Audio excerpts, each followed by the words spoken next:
wondered why a child becomes frantic when losing sight or proximity to their mother, or why a widow becomes distressed after the loss of her husband? Everywhere, every day, someone, somewhere is experiencing a loss of some sort, be it voluntary or involuntary. All living species go through an experience where they develop an attachment or relationship to someone they care for. These reactions are further explained and explored through the attachment theory, which seeks to explain the cause and effect of physical and emotional attachment to personal development, especially in the lives of young children.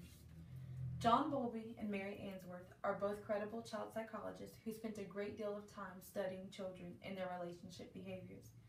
Bowlby took an animalistic approach, focusing on the imprinting of animals and relating it back to human attachment, while Ainsworth conducted an experiment titled The Strange Situation to develop the theory of attachment in its different types.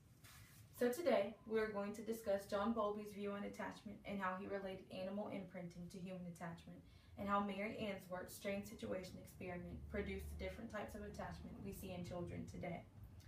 Let's start with John Bowlby and his attachment theory. John Bowlby was born to an upper-class English family in London.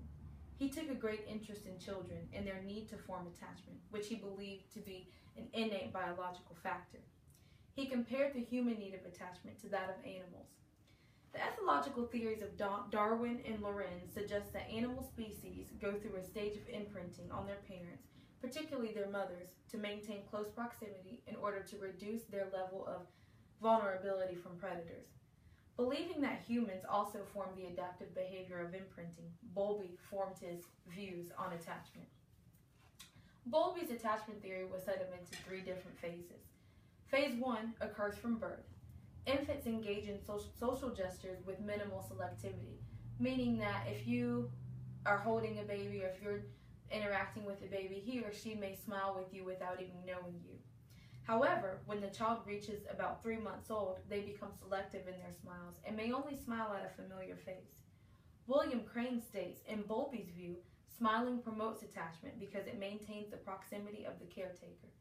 The social smile creates an affectionate interaction between the baby and the caretaker, causing the caretaker to smile and talk back and even to physically embrace the child.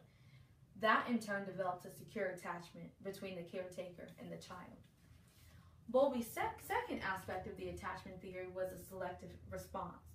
Between the ages of 3 and 6 months, babies begin focusing on familiar people. So you may go to pick up an unfamiliar child and he or she may begin to scream or cry for someone who's more familiar because they don't know you.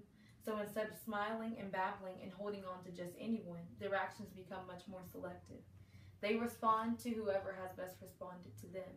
For instance, if the mother has responded to the child's needs the most amount of time, then they're going to develop a secure attachment with their mother. Bowlby explained the final phase of attachment as a partnership behavior. From 3 years to the end of childhood, children are able to consider the plans of others and as a result are more understanding when the mother or caretaker has to be separated from them.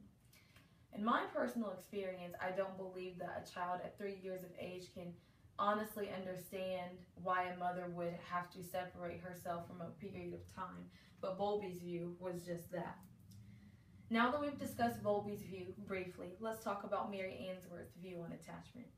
She was particularly interested in how babies would use their mothers as a secure base to explore and how they would react to brief separations. The Strange Situation was the title of Ainsworth's experimental procedure. It resulted in her development of patterns of attachment which included securely attached infants, insecure avoidant infants, and insecure ambivalent infants.